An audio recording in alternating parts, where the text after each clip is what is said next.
Mr. President. The senator from Virginia. Mr. President, first off, I would like to ask unanimous consent that my State Department fellow, Nathan Lee, granted floor privileges for the duration of his fellowship with my office. Without objection. Mr. President, the United States invaded Iraq following congressional authorization exactly 20 years ago, March 19 and 20, 2003. And in that war, nearly 4,500 Americans lost their lives.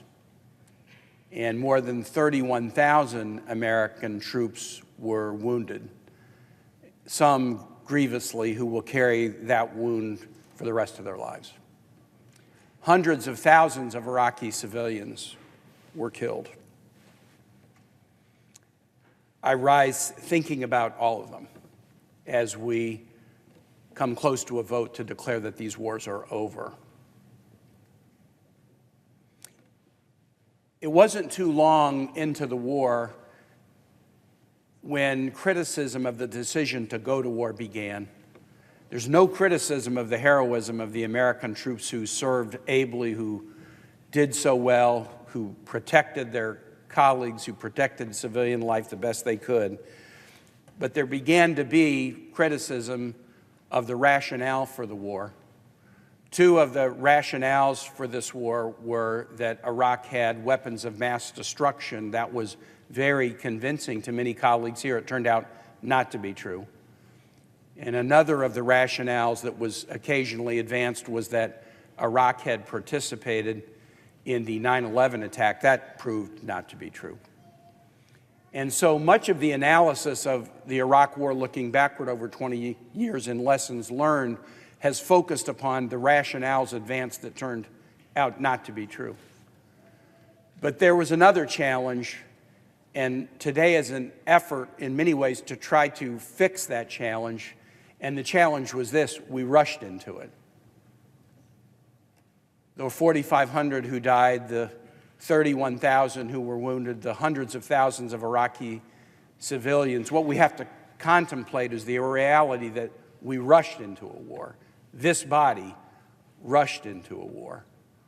The Iraq War resolution was filed in the House in early October 2002, assigned to a committee, and came out of the House in a week. The resolution was pending in the Senate, no committee action, no committee opportunity for inquiry, amendment, debate. It was pending in the Senate for 3 days. 3 days. The Senate voted to go to war, a war that has had massive consequences, with a total of 3 days of analysis. Taking the time to be the greatest deliberative body in the world does not guarantee that we will get everything right. But short-circuiting a decision, especially a decision of such magnitude as whether the United States should go to war, maximizes the chance that we as fallible humans will get it wrong. And I believe many of the challenges that we faced in the Iraq War began with that rush. And I am very dedicated to the proposition, and I have been since I came here, that the United States and the Article I branch of Congress, we should never be pushed into a war, and we should never be rushed into a war. The repeal of the 91 and 02 AUMFs has been on the floor of the Senate for 2 weeks, not 3 days. The repeal has been pending before the body since 2019. It has had 2 different markups in the Senate Foreign Relations Committee, where members got chances to offer amendment and debate and vote twice. The effort over the last 13 days has involved 11 votes on amendments in this body. The declaration of war, there were only 5 amendment votes. We have given dramatically more time in this body to the question of whether we end 2 wars, one declared in 1991 and one declared in 2002, than was given to the momentous question of whether we should start a war. And I think that is a lesson that we should all absorb and learn from.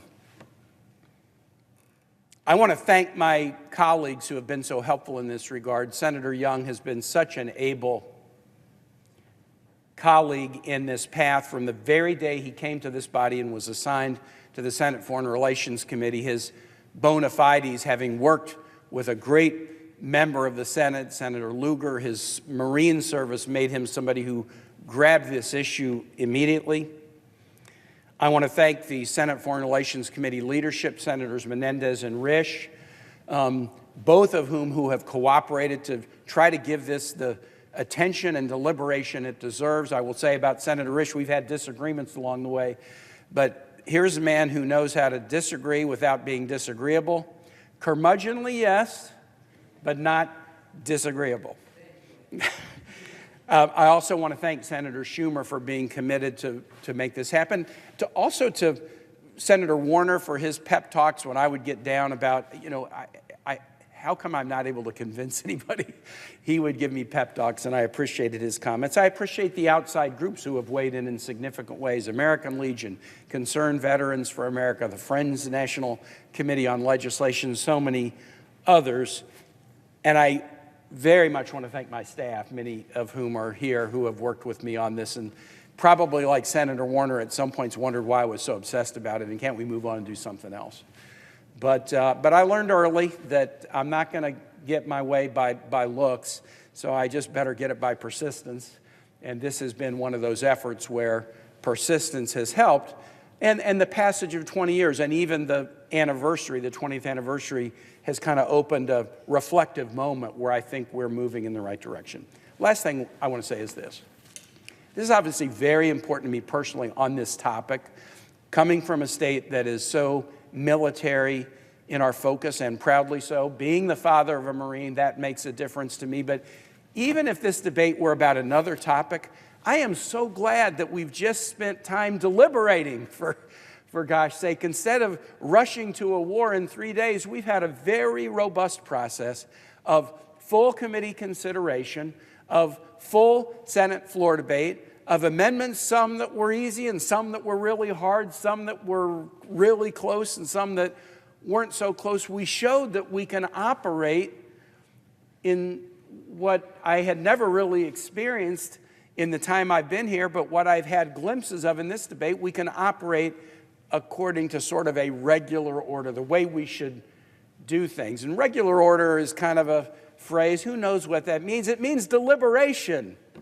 When we're making important decisions, allowing the committees to take their time to do the work, allowing committee members to shape a bill, getting a bill on the floor, giving it the time it deserves. That's what the Senate has been known for since 1787. We've declined in our ability, or perhaps our willingness, to do it the old-fashioned way. But when we do it the old-fashioned way and we deliberate, we make better decisions. And I'm proud to have been part of a decision-making process that has enabled all 100 senators to participate in a meaningful way. With that, Mr. President, I yield the floor.